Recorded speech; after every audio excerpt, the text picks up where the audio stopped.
Good morning, everyone, and welcome to Claret and Booze. My name's Nick, and this is my daily ramble. What we're going to be talking about today? Well, I'm going to try and take a non-emotional look at the situation with the manager, the way that money has been invested over the past year, what's gone wrong, and why I believe, taking emotion out of it, looking at it from a completely business point of view, why it would be absolutely insane to stick with David Moyes in the summer, irrespective of whether or not we win the Europa Conference League, which I hope that we do. But yeah, so like I say, this is me looking at it from a business perspective. If this was my club, if I was running this club and this was my money that was being spent. Okay, right. Before we do get started, though, as always, if you're new to the channel, please like the video. Well, no, if you're new to the channel, please subscribe first and foremost, and please drop a like on the video because it does really help us. Well, first and foremost, I think where I'd like to start off is with the divide in the fan base at the moment, which I find quite amusing. I mean, Gary did a video on Monday where he touched on Aguirre and basically the article that was written by Roshane Thomas in the Athletic, and he went on to look, it's quite scathing on Aguirre, but it's not lies. It's all factual. This is basically the player that we've currently got. I'll go on to talk about Aguirre in a bit more detail later because I don't think it's all his fault. But he has been. He's a calamity of a striker in our current situation with this current manager. And then he went on to talk about some transfer dealings, what we're going to do with the Declan Rice money when it comes in, and he mentioned, Chelsea doing a swap deal with Romelu Lukaku, and people get so aerated in there because you can see it in the chat, in the comment section, everyone's at each other's throats because people aren't really that interested as much in transfer dealings. And I'm not surprised. When I go on to talk about what I'm going to talk about in a minute, you kind of see why. You can't get enthusiastic about any new players coming in. We just, the summer that just went was one of the most exciting transfer windows we'll ever see, with some of the players that we saw coming through the door. It was unbelievable. And the way that that's gone with the guy that's running this team, you can't really let yourself get excited about anything, and it just doesn't feel that important, the players that are going to come in now, because with this guy in charge, if a new player comes in, you've got to wait a year before they transition and they bed in anyway. So what's what is there to get excited about? So I do get it. And then John obviously put a video out on Tuesday as well, where we basically said that he was Moyes out, but you can see the temperature in the comments is getting really heated. You've got people coming out now that are Moyes in, Moyes out. Everyone's at each other's throats. And one thing that I will say is the guy that's in control of all of this, who's David Sullivan, he doesn't give a shit. He does not care. What will be as far as he's concerned. He won't do anything to please either side. It will only be to please him. So I think maybe what we should do, look, we can all have our own opinions. We can, and we should really all respect each other's opinions, even though we disagree, because we do support the same team. And at the end of the day, the people at the top don't give a shit either way. They don't. It's as simple as that. But look, the structure of this video is going to be trying to dismantle what went wrong in the summer. Now, as we've spoken about before, going towards the end of last season, David Moyes was his style of play, his single style of play that he's played throughout his entire career. Preston, Everton, tried to take that to Man United onwards before he came to West Ham in both tenures. He's got one style of play, and it's that counter-attack, that counter-punching game, which works very well with a small group of players because he doesn't like to rotate. And he'll get the best out of a small group. He will. But he got found out and he was tasked with changing because we'd been found out. He held his hands up and he said the same thing. He said, look, we're going to have to change our style, our tact, because we were far too good at this counter-attacking thing with the way that we was playing. People have stopped it. They've stopped letting us get in behind. We're going to have to move to a more possession-based game, which means different type of personnel that are coming in. So we all knew there was going to be a big spend. We didn't quite know how much. We didn't expect it to be as much as it was. And they tasked David Moyes with Rob Newman, who David Moyes appointed to be his head of recruitment, to go and embark on a mission to change the way that we play by bringing in new styles of players that can play a passing game. That's basically what they did. And Rob Newman sort of went about in the summer, and I think he did fantastically well. But the fact of the matter is, the players that were brought in, that's what I mean. It looks now like Rob Newman could be the sacrificial lamb in all of this. They could be trying to point the finger at him and blame him. But he was tasked with going out there finding different types of players. He's done that. He's brought them in. I think most of them, we've seen glimpses that they're actually good players if they're used in the right way, which very few are. Very few of our players get used in the right way. And I think he's done his job. But when you look at the amount of money that we've actually spent, I'm gonna focus on a few players initially, and then we'll look at the wider picture. But first of all, I mean, if you start with the likes of you look at Areola. I mean, this is a goalkeeper that David Moyes. It was a try before you buy, you know. And the total fee is ridiculous. We'll go into that in a bit. But look, there was a 10 million transfer fee. This was after we had him for a year. Prior to that, there was a loan fee for the year that we had him, and then there was a massive agent's fee as well to bring him in. And he's on 120 grand a week over 5 years, which totals 31 million. That's just the wage. That's all that is. That's without anything else. And he's brought him in, and he hasn't used him. He just hasn't used him. He's just shunned him to the bench, and then surprise, surprise, when Areola does come in, he looks rusty. He looks like he's bereft of confidence, and he looks half the keeper he did when we saw him in glimpses last season. You know, he's had some great games for us. I mean, we all remember the Sevilla game. And it was only down to him really that we progressed beyond that point. That wonderful save that he made. But it's a player that we've brought in that David Moyes has not used. A player that didn't need to transition because he knew the Premier League very well and he knew the club very well. Been there for a year. A surprising one. This one here is Emerson. So Emerson, we know that he came in for 15 million. Again, there was a big agent's fee for him. But he's on a 5-year contract at 95 grand a week, which totals 24 million. A ridiculous amount of money. And when you total these contract values up and you look at the investment that Moyes has tied us into for the next 5 years, it's going to blow your mind. I've got to be honest. And Emerson is another player that Moyes has brought in, and I don't see where he fits. I don't think he's a bad player, but he isn't the best left back in the world. Moyes certainly doesn't trust him to be a left back because he hardly ever uses him there. Occasionally he'll play him as a left wing back, but when you think, well, if we bought a left wing back, why didn't we buy a right wing back? So we could never really go to that wing back system anyway. So again, I don't really understand the Emerson deal. It was almost like he bought a replacement for Masuaku, who he never used before. Again, a lot of money that he spent on him. The next one we'll focus on will be Naif Aguirre. You know, as we know, £35 million transfer fee, big money, a big agent's fee again. You know, this is pretty standard across the board. It seems to be. But only 50 grand a week, which is peanuts in comparison to some of the others.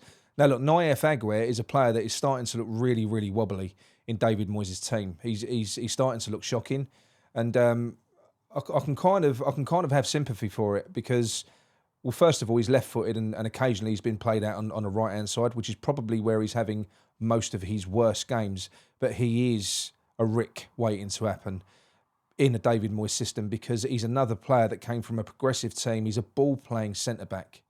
And a ball-playing centre-back will always get held out, will always get caught out when you're playing for a team that play backs-to-the-wall football. You know, very deep, very defensive, let the opposition have the ball. And the defenders just need to be conventional. They need to be Dawson. They need to be Ogbonna. They need to be Cresswell. They need to be Soufal. If we'd have had Rio Ferdinand playing for David Moyes in this system, he would have been calamitous as well. You know, Nathan Ake, any ball-playing centre-back in this system will struggle. So I'm not ready to write Aguirre off just yet, but I will write him off if David Moyes stays because David Moyes won't change his system. Therefore, he's a waste of money as it stands at the moment. So if David Moyes stays, Aguirre for me is going to cause us problems. He just is. But again, I don't blame the player. And then you go to the top end, you know. You look at Lucas Paqueta. So this was a huge fee. So a 50 million transfer fee, a big agent's fee as well, as you can imagine. And then he's on 150 grand a week over 5 years, which totals 40 million. You know, you're looking at, it's almost 100 million that deal's worth over 5 years. Now, look, he's a wonderful player, Lucas Paqueta. He is. He's brilliant. I love him and I'm glad that he's here. But again, he wasn't the player that David Moyes bought. David Moyes thought that he was buying a Lingard replacement. He tried to play him as a number 10, and we've ended up having to. Well, David Moyes has ended up having to kind of establish. Well, hang on a minute, I can't use him there, but I've got to use him because he's so expensive, as you can see. So I'll shift him back into deeper central midfield, which is where he actually plays for the national team, and it's where he played for Lyon. And lo and behold, he's become useful. But I think that as good as he is, I don't think. And I like the fact that he's here. I love the fact that he's here. I think it kind of fixed a problem that we didn't need fixing. I think we've got gaps and problems elsewhere in that team, and I don't think we almost needed him. Like I say, I'm glad we've got him, and he's going to be great for us. I'm sure he is. But have we improved since Paqueta's come in? When you go back to probably our most productive few months, 6 months or whatever you want to call it, under David Moyes was when Lingard was here. And you had Lingard, you had Antonio, you had Bowen, and then you had Fornals basically springing those counter-attacks. And Fornals was key. Fornals was so important to that team at the time, because what he does is Fornals, he moves the ball really, really quickly. He literally, bang, gone. First time passes, and if you've got runners off of him, he's fantastic. He's amazing. But obviously, with Lucas Paqueta coming in, we've seen a diminishment of Pablo Fornals to the point where the guy is just completely and utterly lost. He's lost it completely. He's lost all interest. He seems to have lost heart, and it is so heartbreaking to see this happen to him. So by bringing Paqueta in, it looks like we're going to lose. Well, we are. We're going to lose a great player there in Pablo Fornals. And look, again, I know I'm glad that Paqueta's in, and I'm sure he will go on to be a great player for us. But was it a good piece of business when you consider the situation that we was in? I don't know. Well, it wasn't. Look how we've struggled this season. It wasn't good business, really. I don't think any of this was. But it is frustrating. And when you do move on to and you look at the overview, and this is where it does kind of start getting interesting. So, like I say, if you look at the total cost for some of these deals. So if you look at Danny Ings, for instance, so you're looking at 27 million for Danny Ings, with his transfer fee, the agent's fee, and the contract value. 27 million. Cornet, Maxwell Cornet, 38 million. And even if you don't want to look at the and you don't want to take into account the wages, which you do have to, because we've committed to these players throughout a 5-year deal, throughout a 5-year period. And it's harder to get rid of them than it is to buy them. So players like Cornet, we're going to struggle to get rid of, especially when you're paying him that much money as well. Scamacca's a big one. I mean, 67 million in total that's cost us, and we've really made no effort at all to sort of settle him in, get the best out of him. I'll go back to the game. I can't remember which one it was, but there was a match that we played where Scamacca was basically used as a battering ram in the first half of the game, or the first 2/3 of the game.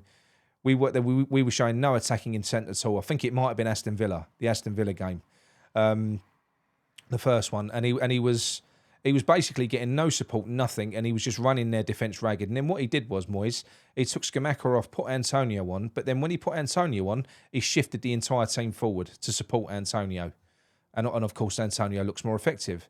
And you could tell by Scamacca's reaction, he proper kicked off on the bench. He was not happy. He could see what David Moyes had done.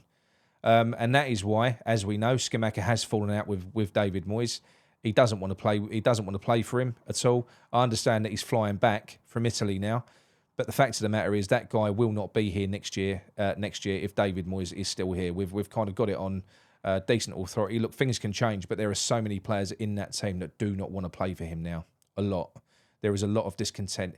Basically, anyone outside of that, he's preferred starting 11, starting 12. And one or two inside it don't want to play for him anymore.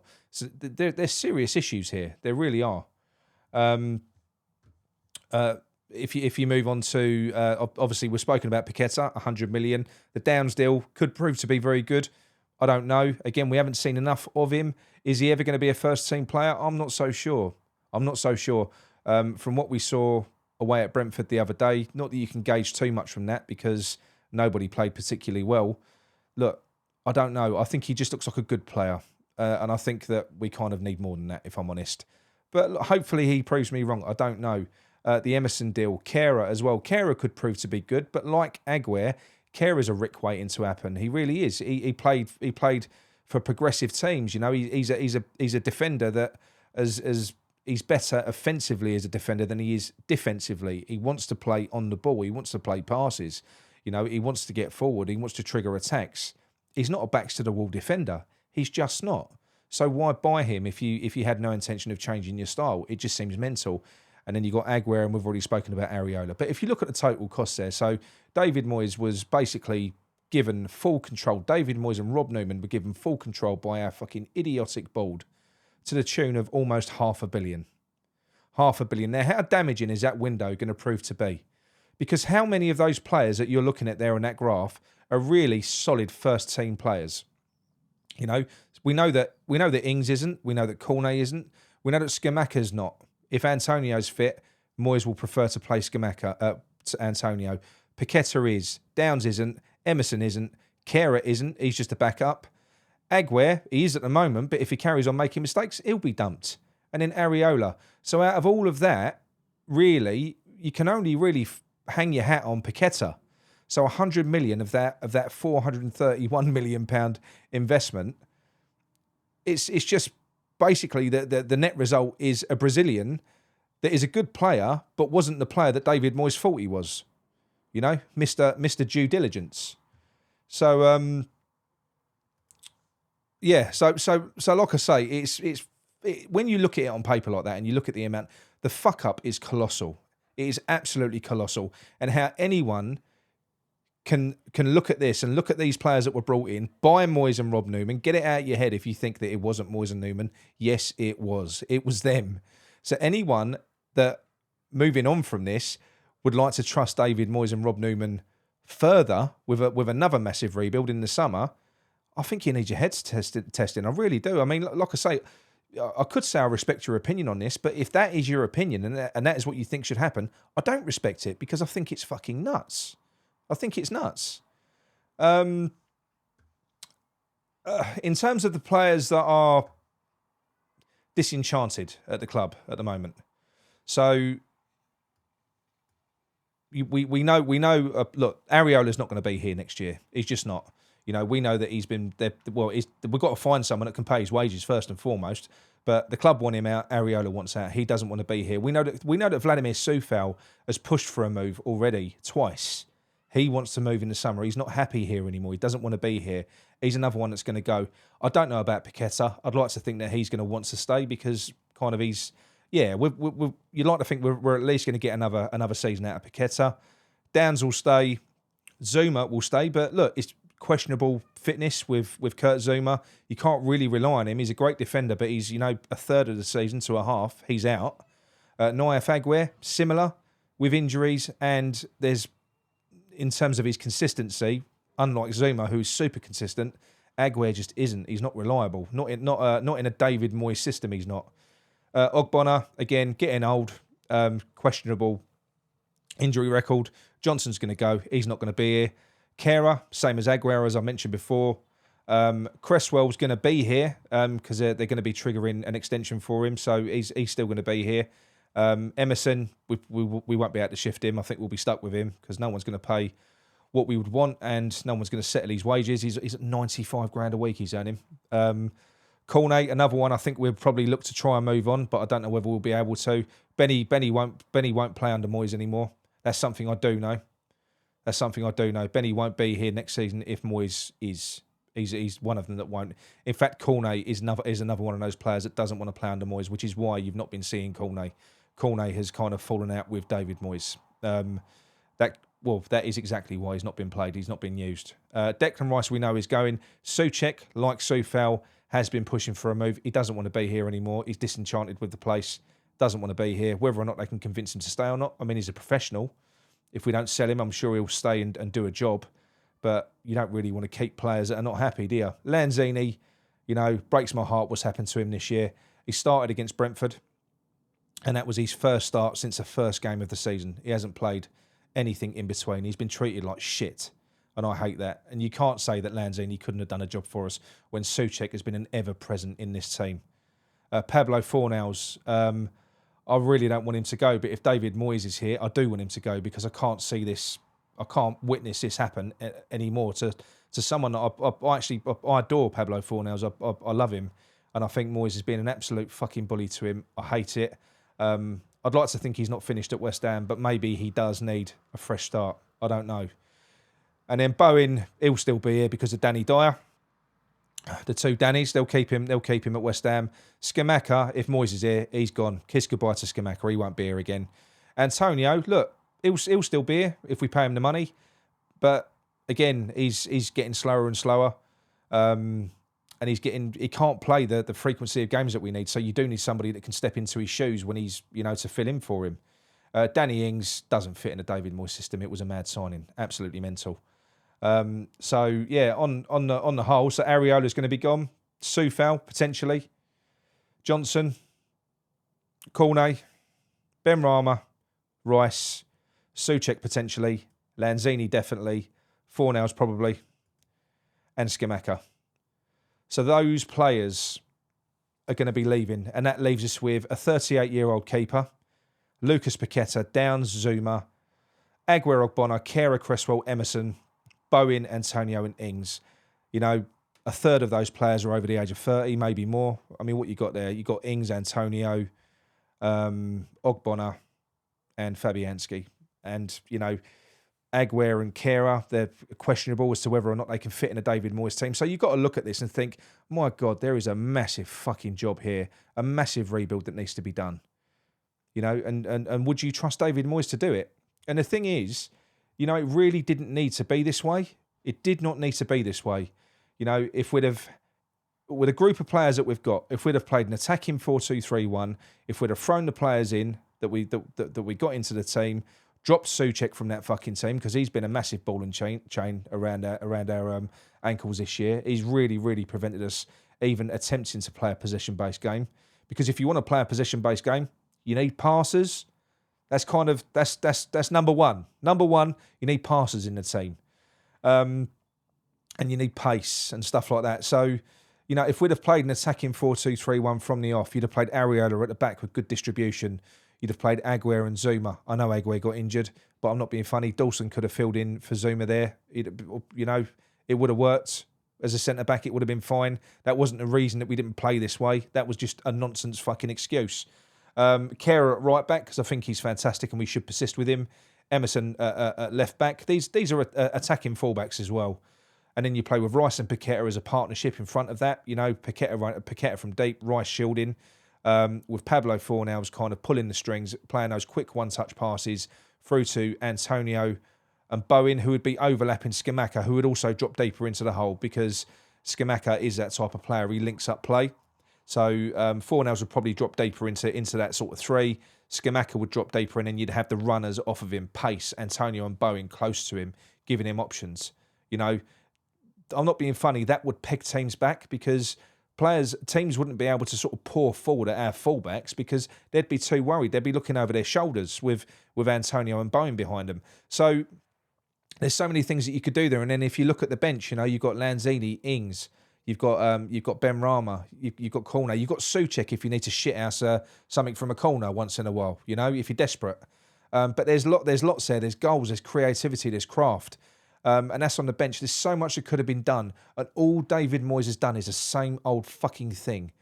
And it's unforgivable. And he's wasted these players. And there are so many of them that are going to leave now. And there is a massive rebuild.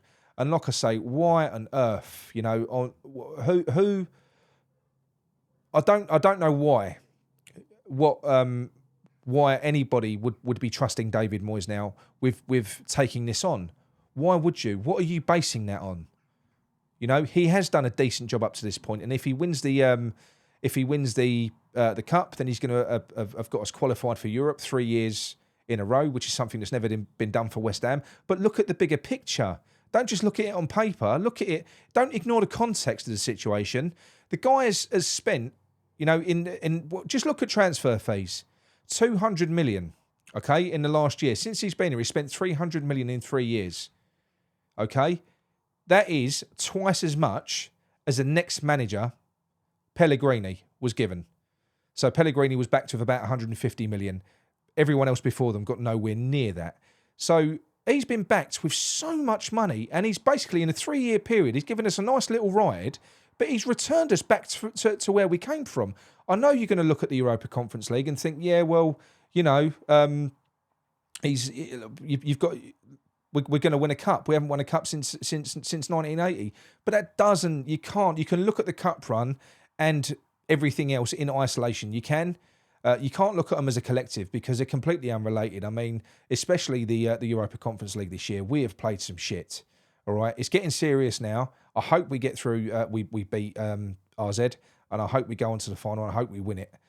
It's not done yet though, but we shall see what happens. So what happens next from my perspective? What should we be doing? Well, I've got a voice note sent in from our mate Mickey Smith. So I'm going to play that for you now. Hello, Claret and Booze. It's Mickey. Got a question for you. Sorry, I hope you're all doing well. Got a question for you. Now, there's a lot of talk lately about a director of football coming into the club, and that's what they're like, Sullivan and that are looking at, because they're not happy with the transfers. Right, now, me personally, I don't think the transfers have been too bad. Paqueta, everyone likes Paqueta now. Good, I know that he's hit and miss. Look, what I'm saying is, first season in it, I don't think they've done too bad. For me, it's definitely more the tactics and the style of play and everything else. I don't think we're getting the better out of these players. Like, look at Scamacca. He's had a lot of stick, but let's be honest, he's not an Antonio clone. I don't think there actually is an Antonio clone anywhere. Do you know what I mean? So, for me, it's the system, how these players are in the system, and it ain't working that way for me. That's my point of view. So, what I'm saying is that, do you think that Sullivan would use any excuse but to blame Moyes for the terrible league season that we've had? And I didn't really think about this until earlier today, because it seems like he's throwing Newman under the bus a little bit here. That's my point of view. But what do you blokes think? If that makes any sense at all. But yeah, good luck to you. Have a good one, lads. Come on, you ones. Cheers for that, Mickey. Yeah, I think your observations are bang on. It does look a little bit like they're throwing Newman under the bus. I said that earlier in the video, and I think we're kind of that is what we're hearing as well. Is that Newman could possibly be held up as a sacrificial lamb for no other reason, not because he's fouled Mickey, but because Sullivan wants some level of control back, and what David Moyes did, and I don't blame him, because as we've seen on those slides earlier on, almost £500 million was spent in the last God knows how long. We're probably going to have to spend more when you consider the Rice money that's going to come in on top of our other pot that we get standard, and some of the other players that are probably going to be going out the door that we're going to be getting money from. There is a massive rebuild. It should dwarf last summer's expenditure, really. Not net spend, obviously, because obviously we're going to sell deck, but I'm expecting we're going to have to. That the squad's going to fucking shrink. We're going to have, it'd be paradise for David Moyes. We'll have about 12 players, 13 players left. I don't think he'd love that, But obviously, if we're going to be in the Europa League and we're going to try and compete on all fronts, then we need a bigger squad. So he's going to have to go out. There is another a bigger rebuild this year. You can't back David Moyes. You can't trust him. But the story about the director of football, I do like, because some of the names that we've been linked with are serious names, proper directors of football. Whether or not they'll come in and work for Sullivan or not, I don't know. I'm starting to get a little bit nervous because the names that we're being linked with, there's so many of them, it looks like we're scattergunning again. So there isn't a single name. It looks like David Sullivan's doing his thing. I think he's going to want some sort of involvement as well. Now, a credible director of football won't stand for that. They won't. They'll want full control, because a director of football is the boss at a football club.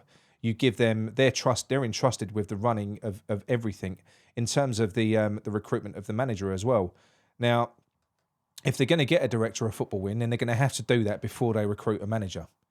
They're going to have to, because the way that it works, like I say, you get the director of football in, you sit down and you go, right, how are we going to play then?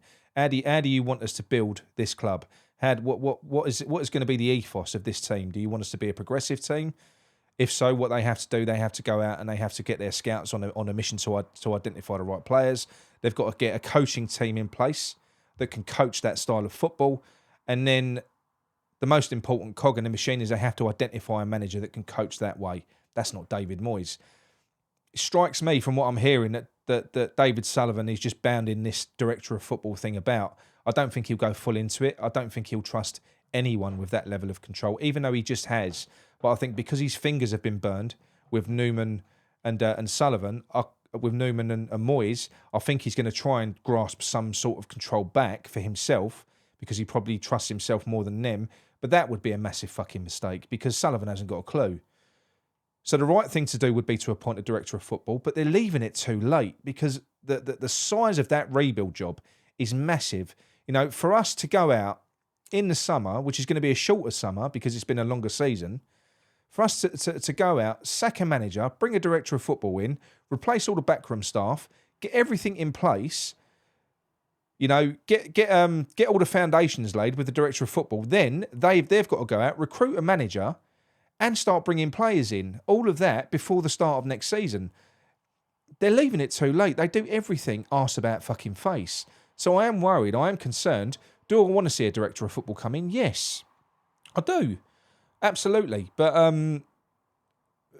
that has got to be the way that it runs. When you're talking that level of money, you can't entrust £500 million over 5 years to one person, because it was one person. Rob Newman was working for David Moyes. David Moyes has the final say. So it was all David Moyes. Okay, he was entrusting his mate to go out and find players and recommend players that he liked, you know, and then David Moyes would look at them and sign off on them. It was David Moyes' baby. He's completely fucked it up. And yes, if we win a cup, it will paper over that massive mistake, which is going to probably cost us a lot of money.